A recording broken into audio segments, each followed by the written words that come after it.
Hello, everyone. I'm Alex Radcliffe from Board Game Co. And today with me I have Łukasz Woźniak, who is the CEO, the owner of Go On Board, designer of a dozen games, specifically, I think 13 games actually, including The Witcher Old World, coming to Kickstarter very shortly.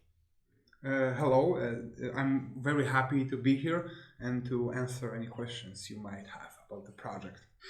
Oh, I think there are a few questions, judging by the tens of thousands of comments and questions across the vast array of videos that you've been putting out, from solo to gameplay to mechanics to everything. The way people have been excited about this game.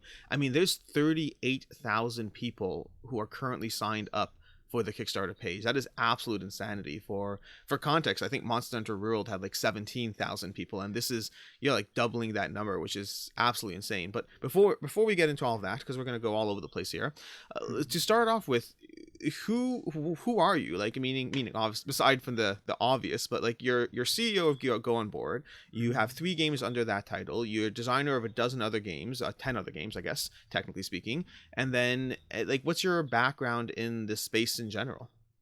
Sure. I'm a husband. I'm a father. I have 3 kids. The fourth is on the way now. Oh, Uh, congrats. yeah, thank you. And when I was about 15 or 16, I purchased my first board game, and that was a English edition of Runebound, second edition. That was my first purchase. I played board games before, and then that that forced me to learn the game in English and also explain it to my friends, and that pushed me to buying more games and also to thinking about designing something of my own. And my first idea to design a game was when I went to college, so I was like Okay. 19, and that kind of first, it was always an idea to do something fun with games. I started reviewing them at the same time, and also thinking about designing them. And it kind of went in parallel, I don't know, parts of my life. I was reviewing, playing games, and also trying to design something. And the being the designer evolved into publishing and evolved into what's going on right now. Cool, awesome. And something I saw also on your bio on Board Game Geek, it Yeah. seemed to imply that you do your own videos, your reviews, or something along those lines. Yeah, I was creating reviews and videos in Polish. I have a Polish YouTube channel. It's called, to translate it, Board Games at Wookie. The abbreviation of my name would be Wookie, but also I like Star Wars. So it is a channel that I still run, where we review games. Right now, since I'm also a publisher, I'm not reviewing. I'm showing only the ones that I really like, to promote the whole industry the best way I can. Yeah, it makes sense. Like when I first saw that, it made a lot of sense to me because I've been watching your videos on Titans, on Valhalla, and obviously Mm-hmm. on The Witcher as well. And Mm-hmm. your videos are like absolutely top notch. And as soon as I saw you had a video background, I was like, oh, that makes sense. This is someone who knows what they're doing in terms of the production aspect of how to put out a video. It's an entirely different skill set from putting out a game.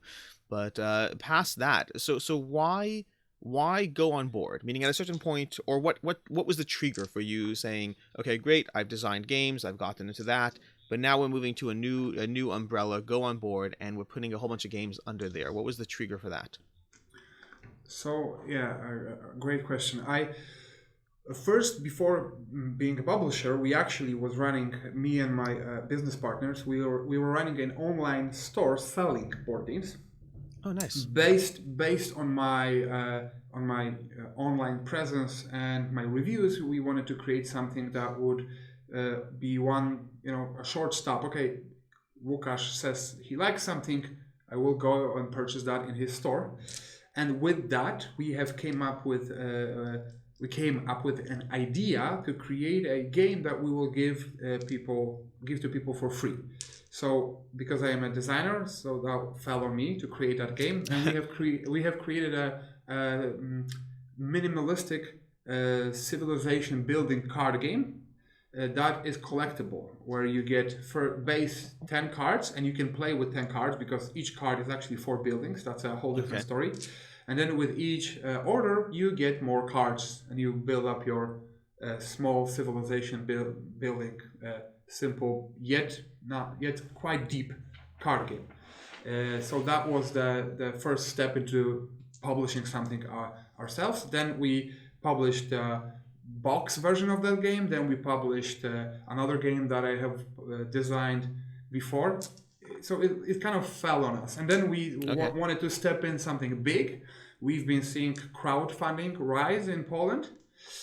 And we decided to build our own platform. So actually we have our own platform in Poland just for crowdfunding board games.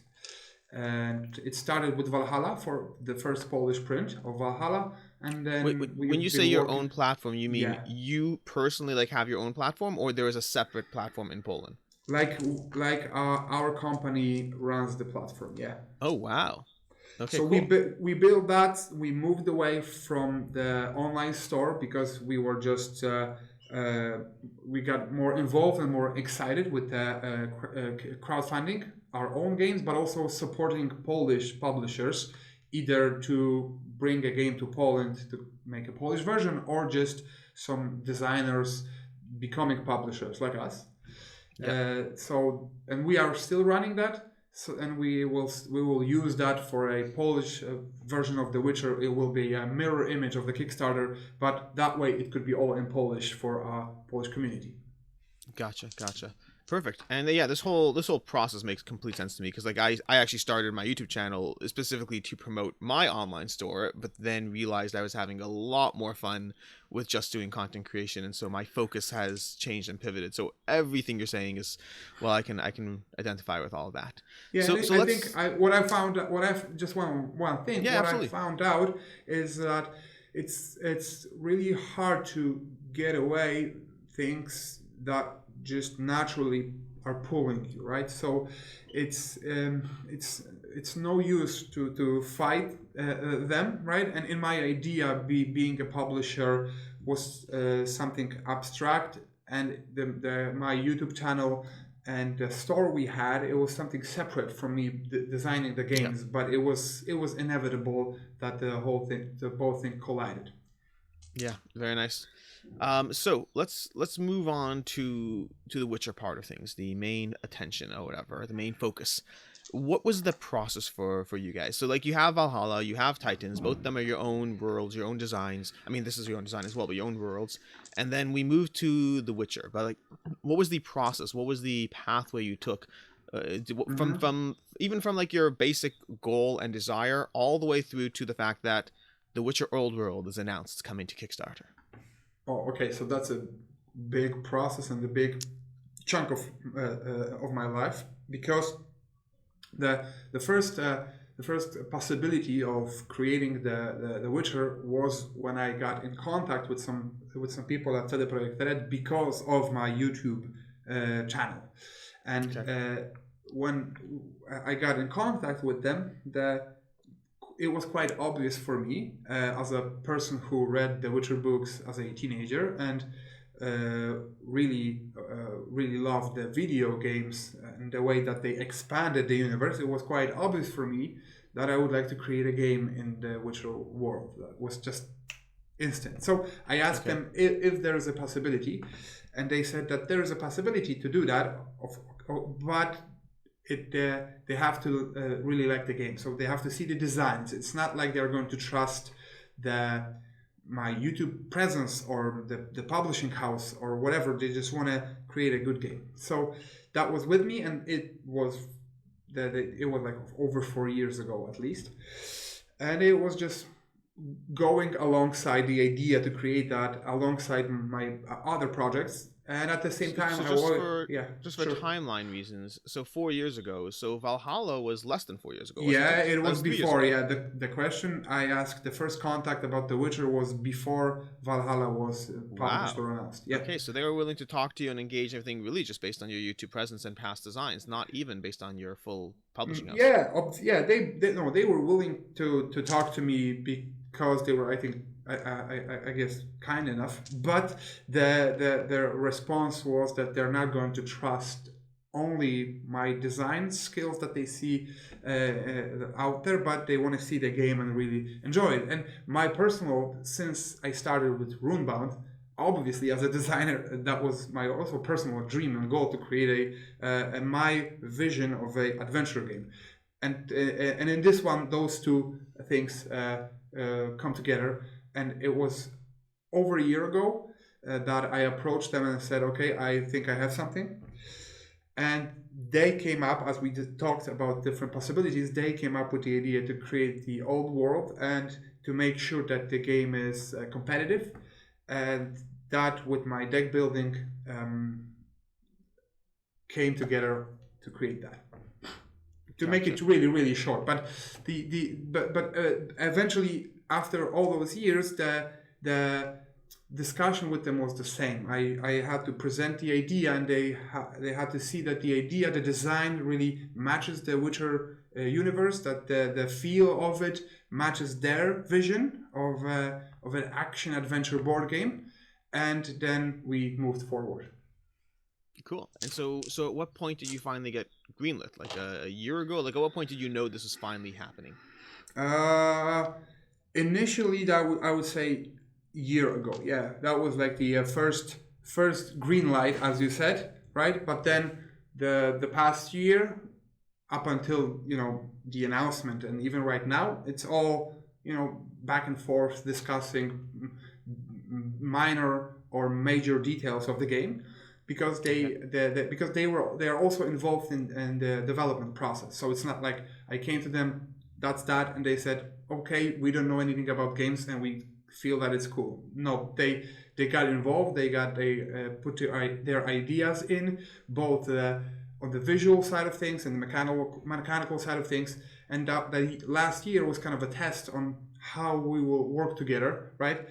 Because that is a big part of that project. Not only the idea, but the fact that two companies have to come together and create something together. Cool, yeah. And this is not their first experience with the Witcher board games. I think this is the third iteration of a Witcher board game. The first one I don't know much about. The last one was some Fantasy Flight, which I know has mixed reviews. And then we have this one, which I have played, and we'll talk about it later doing this video. But this is a good tangent to bring into the design approach to the game. So what was your design approach or choices between yours, theirs, whatever, in terms of trying to make this game feel like a Witcher game as opposed to just feeling like a game that has the Witcher IP slapped on it? Oh, yeah. Okay. So that's a tough one because it's... Spoiler for those who are watching, just as a context. I have played the game. I know some of these answers already because I've played the game, but I'm still going to pretend I haven't for the sake of some of these questions. Yeah, but the process, so the process with that game actually was the idea of the deck building combo or card combo combat system, just to put it in short. So that was the jumping off point for me. And when I tested the initial idea for creating your deck and combining different cards to represent just a few seconds that you have as a Witcher, which for me represents the action both in books and in video games, and the fact that you kind of feel that you slash or you first block or you push your enemy and then you are able to throw a magical sign at him. So that I felt that represented the combat in the game and in the books in the Witcher world.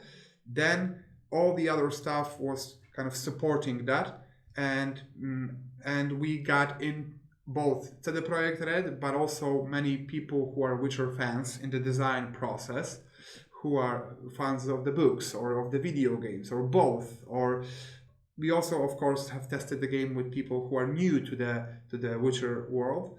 I was going to ask that question. That's excellent. So is this? So you've tested the game with people who don't know the Witcher, who don't know the IP. Yes, we did. So and that was interesting because then those play tests at first we had to. It felt weird that we have to explain the background, right? What is the Witcher, and then we say, okay, but now we are a little bit back where there are 5 schools and we actually compete.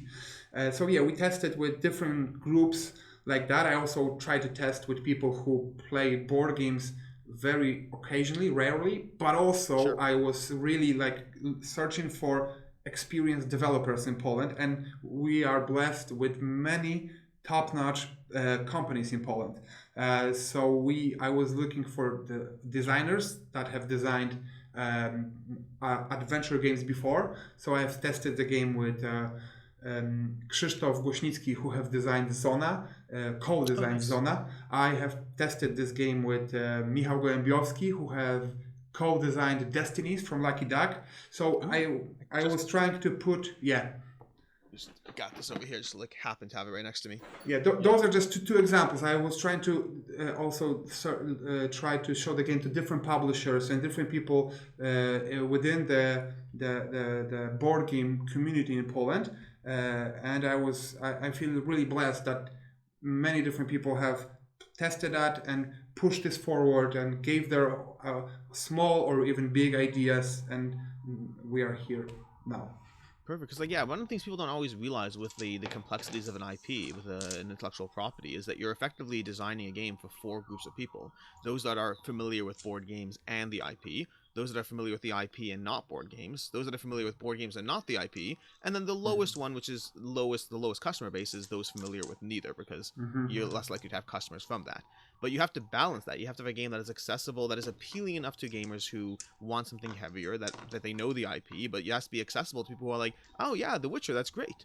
Now, so it's a very complicated process, and my own bias towards the game is that I jumped in knowing The Witcher. I jumped in having read some of the books, having played the video game, having watched the TV show, and so there are specific aspects of the gameplay that barely had to be explained because it just made sense. It was intuitive.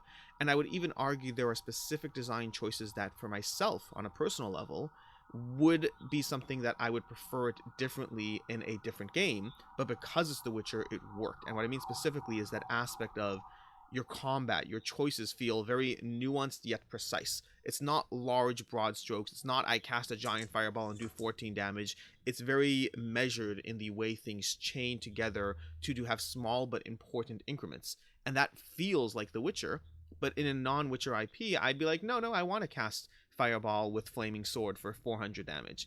I tend to like the cool broad strokes. So I'm happy to hear that you've been testing it with various people, because it really is 3 different groups that you're targeting, so to speak. So speaking of sorry.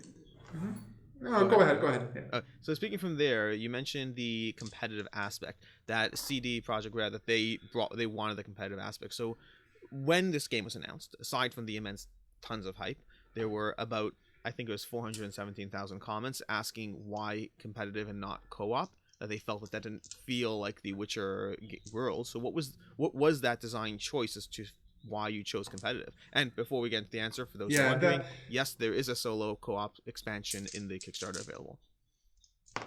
Yes, we can talk about that later if you'd like. But for the base and the competitive aspect of the game, that was something brought up by CD Projekt Red from the beginning, and that is not something that was forced upon me, because when I talked about the 2 dream ideas that I have, and the dream idea for an adventure game was a competitive adventure game. I like co-op and I like solo. That's obvious, and there are plenty of very extremely good solo adventure or co-op adventure experiences that people can get in board games nowadays. And with that, the idea for everybody at the table to truly feel like a Witcher, there have to be some choices made that don't fit into a single player Geralt of Rivia type of a game, right? Because that was an idea for many people that of The Witcher. Yeah, that would be like a Geralt, and nobody really wants to be not too many people want to be the friend of The Witcher. More people want to be The Witcher. So I will be The Witcher and I will travel and have my adventure. That is the idea that people have.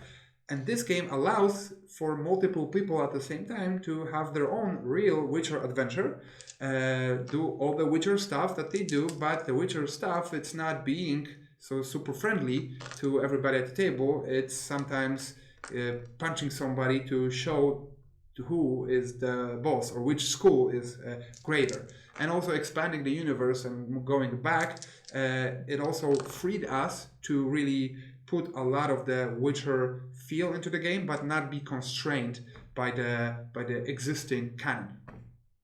Okay, cool. And so okay, fine. So as that, okay, cool. And as far as that solo and co-op mode, Yeah. all I know so far, just from watching your video announcement, you put out a video announcement about the solo co-op mode.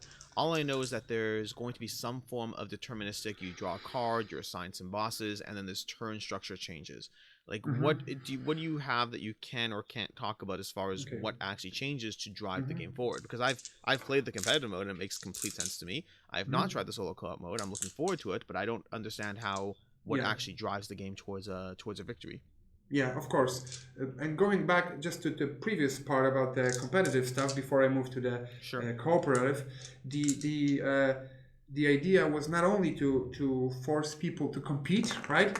And then because sometimes that would happen that, okay, we compete, but actually everybody's doing their own solo experience.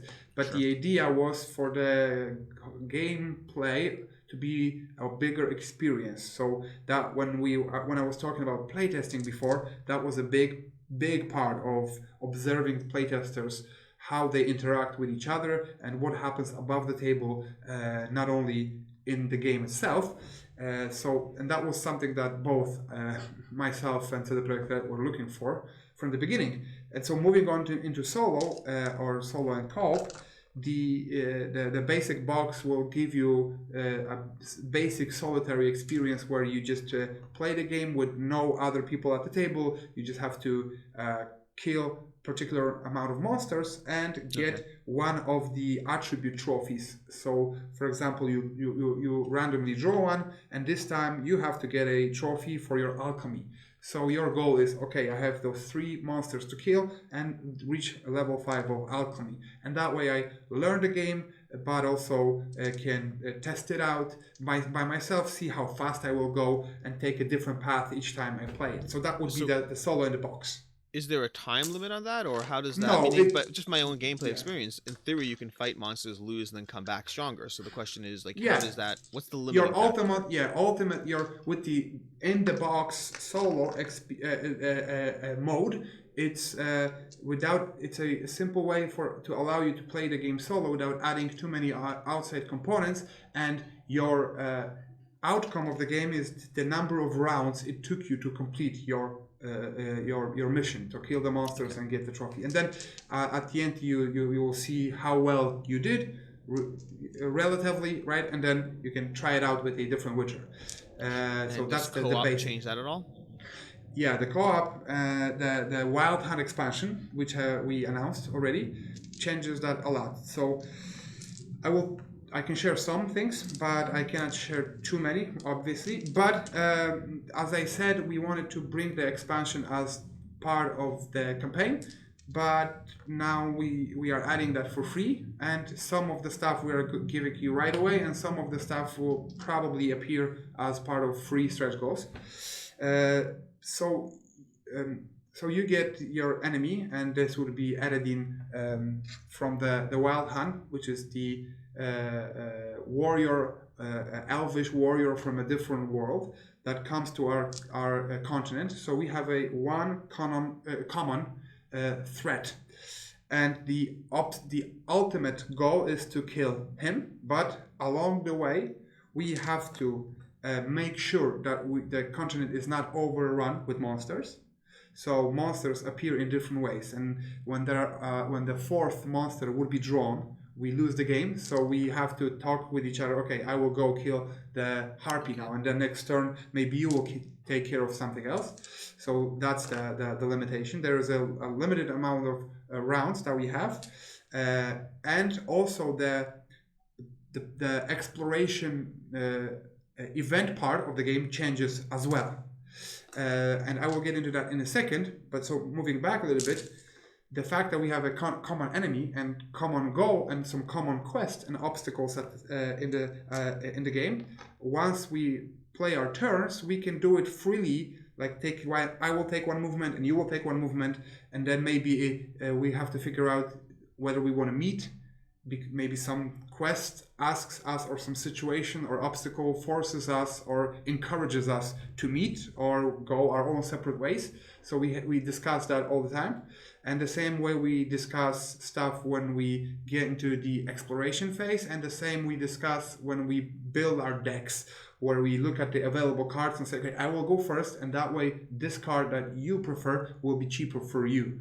And Okay. so it's a full degree of working together, yeah. Yeah, and it's also it's a full cooperative experience on the travel aspect, the exploration aspect, and the deck building aspect of the game.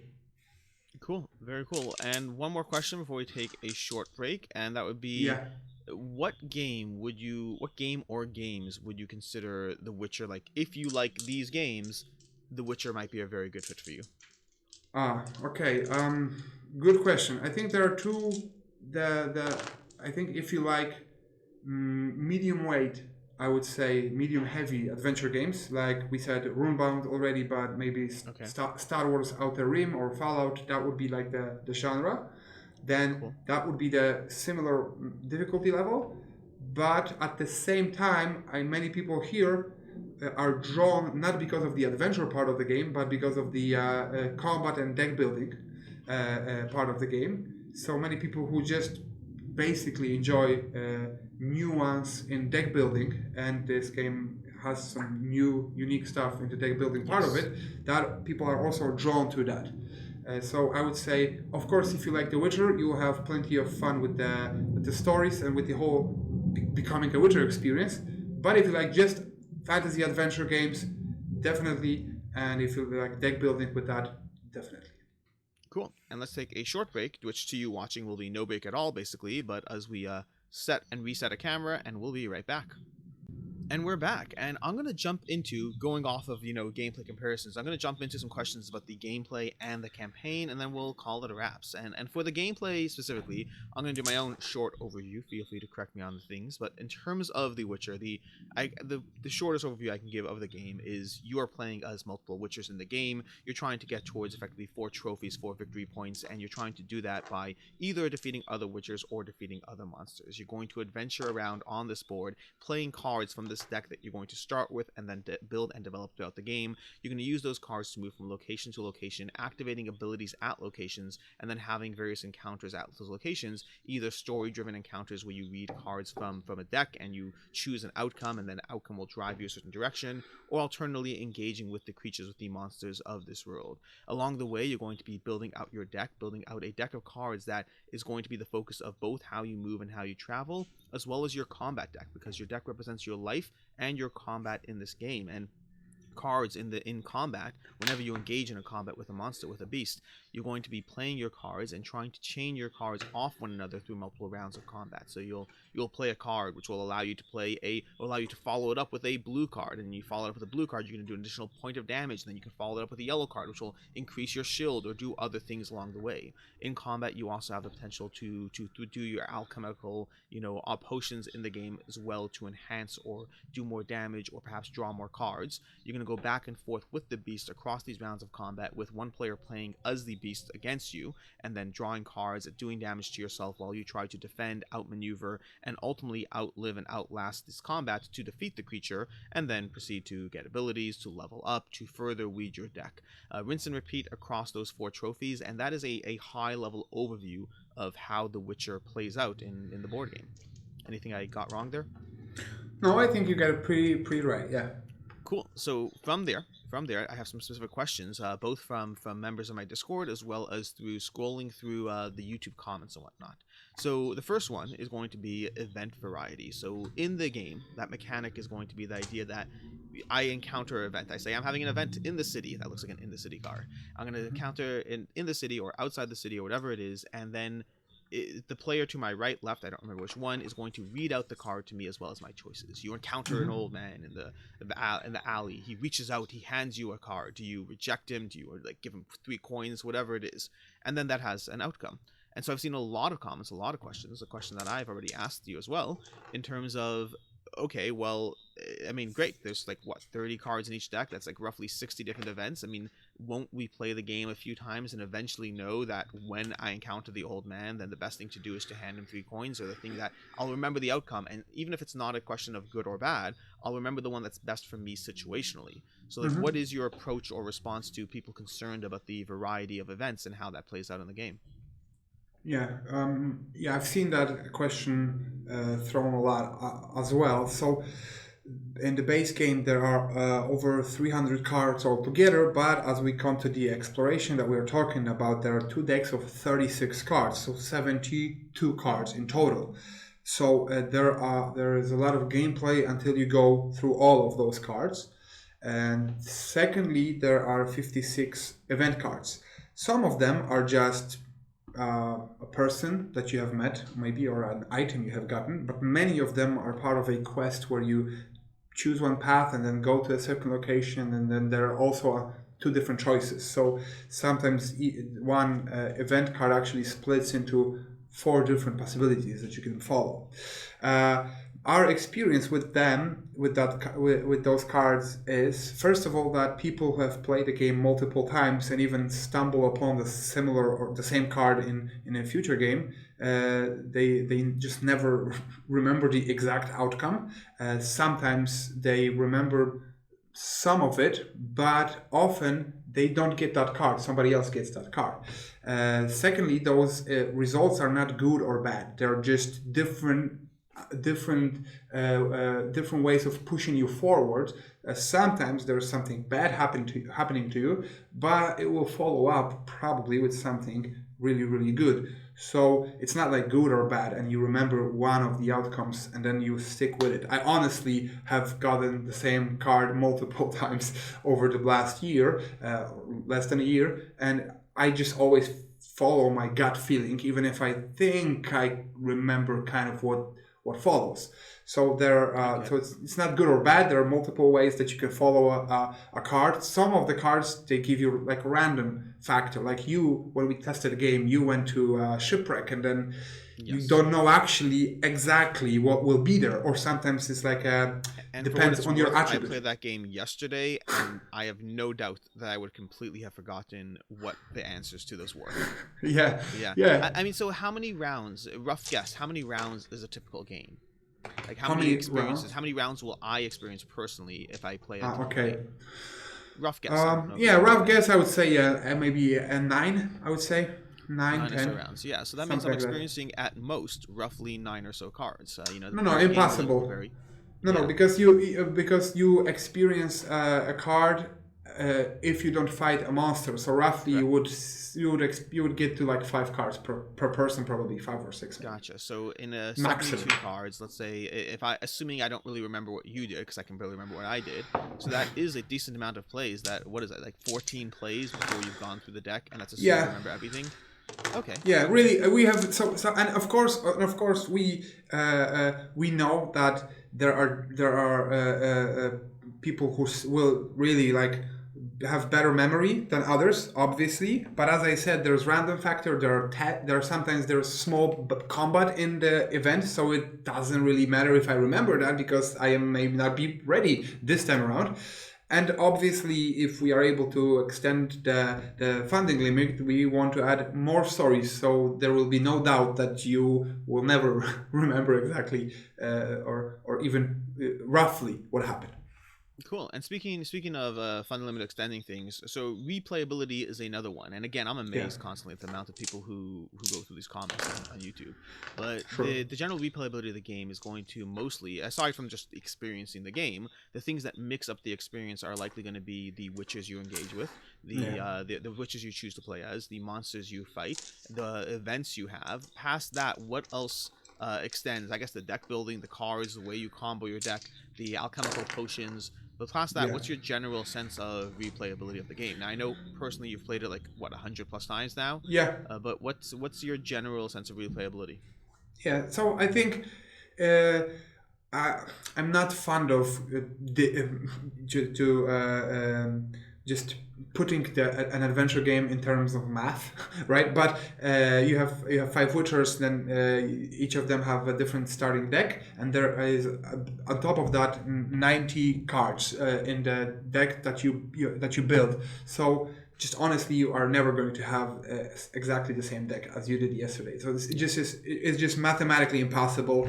And even if you have a similar deck, which is possible, you could follow the similar route that you did previously. As you said, if I fight a different monster and it attacks me in a different way, and then even my cards in my hand as I fight, they come to me in a different order, then each fight is just exciting in itself. So I'm never bored when I fight any monster with the deck I have created, and I'm never bored building up my deck again and again, even with a different Witcher, as you said, different potions, different monsters, and different monsters that not only you fight because the different way you fight them, but also they have different trophies. So you build your own kind of engine differently each time. So from my experience, there is I've never heard that from people playing that, right, that have played that many times. I've never heard that complaint that, oh, I've seen it all. So and speaking of, just to get more numbers, how many monsters, you mentioned there's 5 witches, how many monsters are there in the game? Yeah, there are 15 monsters of 3 different levels, and each of them different abilities. Yeah. And how many alchemical potions? There are 28 cards, but there are different types. I think 7 or 8, something like that.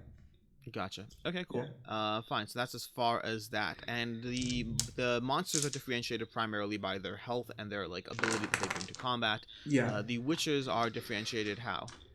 The witchers, and as for the monsters, which also is connected to some events, we have those location tokens. So the monster will appear on a different location and maybe different type of location, and so that way the travel around the map, even as you build up your way before the fight, is different, even if you fight with the same monster, right? And as you saw when we played, then those tokens are also used for randomizing some of the quests, and they are used for randomizing you searching for trail for the monster. So with a small design thing, we have added, I think, a lot. It's actually worth it. I want to focus on that, because we actually probably should talk about the Witcher IP aspect and tying together the thing. But there's these trail tokens where effectively you have this option to kind of find out more. You're hunting the creature. You go to a village. They've seen a child kidnapped. All these things are abstracted through the use of basically the idea of trail tokens, which will give you the first turn advantage in your fight against the monster if you've properly been doing your research and trying to hunt it correctly, as opposed to just stumbling upon it in the woods and hoping you survive. Yeah, and it's a simple but interesting way for you to have a side quest beside your other side quests, beside your main quest, I would say, right? Something for you to do. It also gives you money, and obviously we have seen a lot of people brainstorming with the different ideas of even more advanced trail aspect of the game, and that's the amazing possibility with that game, but also a challenge that you could take any aspect of it, right, and create something huge out of that small aspect. And so we wanted to put a lot of Witcher themed and mechanically polished things in it and keep it tight, but it doesn't mean that we are not open to expand it for people who are more experienced. So that's worth mentioning. Got it. Okay. Witchers, you were asking. You were asking about Witchers. What differentiates the Witchers? Yeah, each Witcher have different starting location on the map. Each Witcher has a different special ability, special attribute.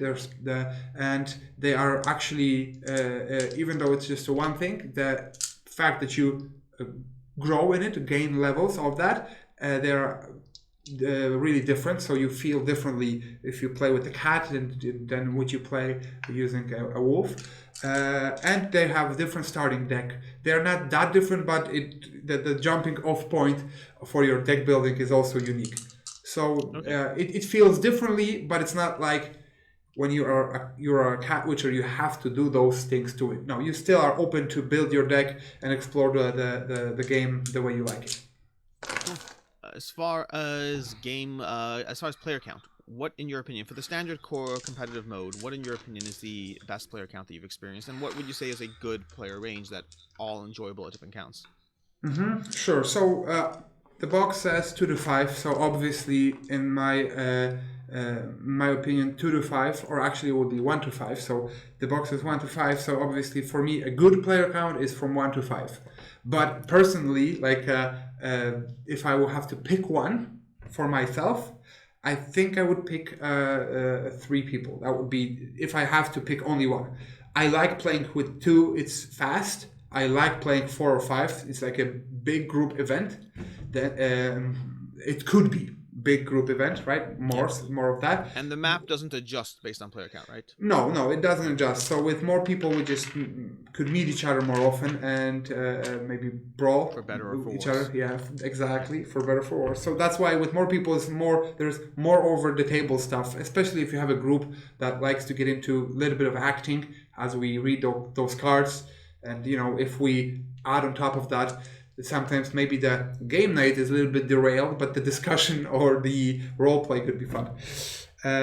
So as I said, 3 if I have to pick one, because it's somewhere in between. Yeah. And at that 3-player count, what is the rough game length for people who, let's say, have played 2 or 3 games already? Okay. If I've played 2 or 3 games already, then I would say it's 90, 100 minutes. That would be my guess. Maybe up to 2 hours if we are really taking our time. Really having fun, Łukasz encounters. Yeah, exactly. Witcher named Geralt of Rivia.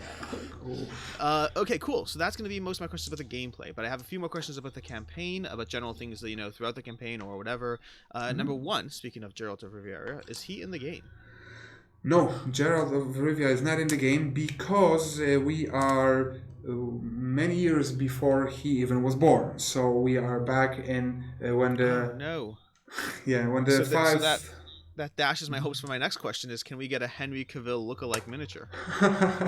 Yes, no, sorry, we can, but also... we can call him something else. We can call him something else. I'm okay with it. I'll call him Geralt. Maybe... So that's... Creating your own mini sculpt, it's not such a big deal. So if some fans made it and share with other people to print it locally and exchange with one of the witchers in the game, that of course is fine with us. Excellent. My 3D printer that I just bought is paying for itself already. Good. Okay, because I like Henry Cavill in general, and I like him a lot in The Witcher. So I'm just saying I want a Henry Cavill Witcher on my table. Sure.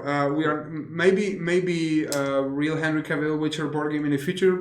Who knows? But for now, I feel you. Cool. Playmat and metal coins or other deluxifications. Any plans for things like that? With all of these, we are just trying to feel out the people who are into the game. So we don't have any specific plans. Like day 1, it would be standard and deluxe version. And then as we have the 16 days of the campaign for people to throw their ideas in. And we have plenty of time to prepare before and during to show those add-ons if people really want them. We just don't want to throw out stuff out there that people don't like. So we have to listen to our backers.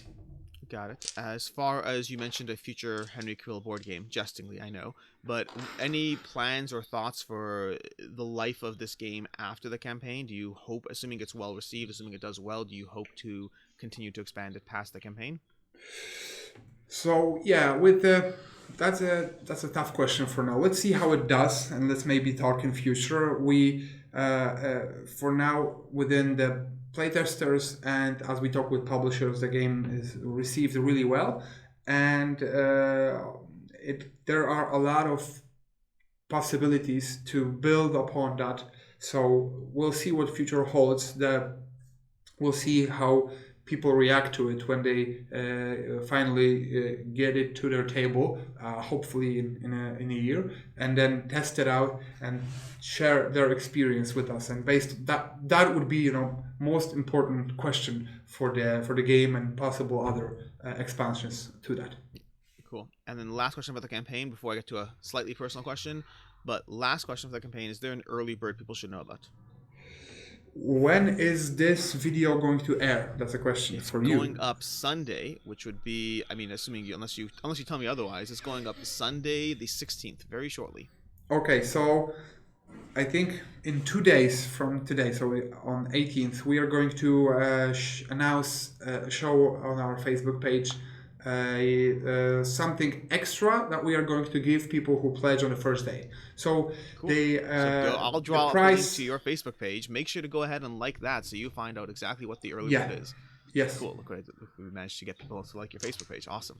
Okay, great. And then Sneaky. lastly, on the slightly more personal note, so you guys have Valhalla and Titans, 2 games on Kickstarter that were fairly successful. You know, pretty good jobs for like a first-time publisher, coming in at $200,000 each, roughly. It was in, I believe, it was in euro or pounds. I can't remember what it was, the currency was, but roughly $200,000 games. How does it feel, just personally, from a stance of like the weight on your shoulders, like knowing that you're sitting on 38,000 people on your page, a campaign that is likely to be a multi-million-dollar campaign? Like how intimidating / cool / exciting / nervous, all those things are you feeling?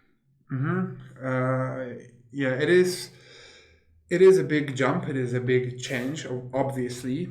We, even before we announced the game, we expected people to be excited about the possibility of a Witcher board game, but we didn't know that people will be excited, and as many people will be as excited. So we are also I don't know. We are not prepared for that amount of people to be interested in the game, obviously, and honestly, it is stressful. We obviously feel the pressure, right? But we are not taking anything for granted. We'll see how the campaign goes, and then we'll see how people receive the game. And we see that as a challenge, obviously, because when there are many voices from different places, then it could throw you off your balance, and we don't want to do that. Make everyone happy. The question is, who do you try to make happy? Yep. Exactly, and we are and what actually we did that in Poland to make sure that we are that people don't judge the game only based on the IP. I try to visit as many reviewers in Poland as possible, show them the game, ask them not to share that this is the Witcher, right, and give their honest feedback. And we've been posting that even on our Facebook page before we announced it was The Witcher. And first of all, to show people that we believe that the game itself is really good, and also to kind of focus our eyes on the idea that or the design idea that we have for the project, and not to be thrown left or right. But as I said, it's a challenge, but it's also a amazing possibility. The way that people brainstorm and discuss and come up with different ideas, it is stressful, but it feeds creativity, and we love that. Cool. That's awesome. Łukasz, thanks so much for coming, for your time, for the answers. I'm very excited for this. Looking forward. For those watching, first of all, later today, go ahead and check out my YouTube channel. You're on my YouTube channel, but make sure to subscribe so later today you can watch me do an unboxing of Titans behind me, which I filmed a week ago. So if I reference things like I didn't play stuff, because I didn't play stuff yet, and past that, make sure to subscribe to the channel, because I'll have a review coming of The Witcher at some point, and I can tell you already, I like this game. We'll let you know how much and with what details when you watch the review, but I'm very excited for The Witcher Old World. I was excited from when I first saw it. I was honestly less excited when I first saw the gameplay that you had, the 2-player gameplay with your wife. Not to say not excited, but it did remind me of Runebound to a degree, and Runebound was a game that I enjoyed but eventually got rid of. And yet this one I am much more excited from having played it. I think it has all the things I personally liked about Runebound, but solves is perhaps the wrong word, but to me on a personal note is a game that is more suited to my own tastes, and as to why the reasons I got rid of Runebound would not apply to The Witcher, at least not yet. So awesome. Very excited, very happy for the campaign, very optimistic. Thank you again so much for your time. And any last notes you want to say? Any teases about the campaign, or just whatever? No, I'm just I don't want to tease anything. Just remember that it's on 25th of May. Follow the Kickstarter, right? So you'll be notified. And if there's any if there's any delay in communication from us right now, or if you don't maybe see your voices being heard on different in different places that you share your ideas or your dreams about The Witcher. If you feel that, then just show us, please show us some grace. We're doing our best to pull all together and to create the best possible game that we can. Excellent. I'll throw a link to the Facebook page down below, as well as the Kickstarter pre-launch page, so you can sign up to be notified if you aren't already one of the 38,000 people. And until next time, have a good one. Bye-bye.